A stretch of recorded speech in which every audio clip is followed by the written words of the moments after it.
Yeah, so I'm listening to all of you and wondering whether I heard a different budget speech than you guys did.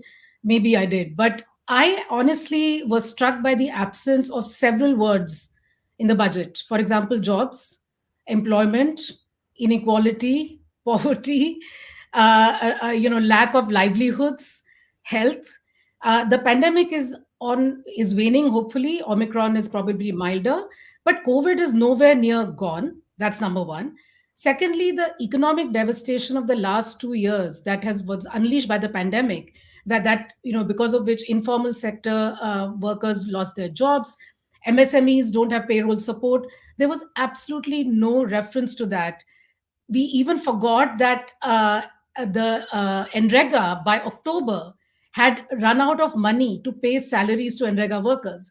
So the lack of these terms in the budget, I don't see that as a positive step.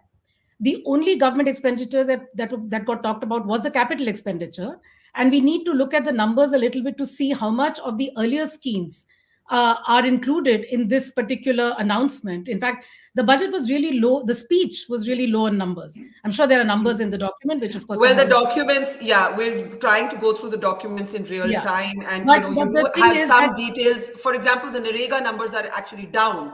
The exactly, Narega numbers are yeah, actually and down. The I was looking at. agricultural allocation is also down.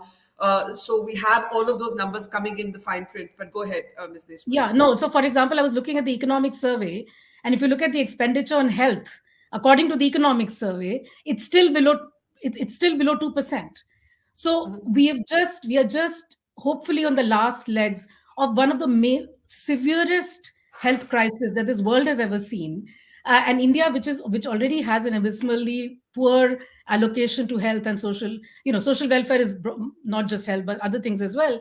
And I think that the acknowledgement to the hardships that people have suffered over the last 2 years, the Mhm. acknowledgement of the loss of jobs, the complete lack of acknowledgement of the employment crisis.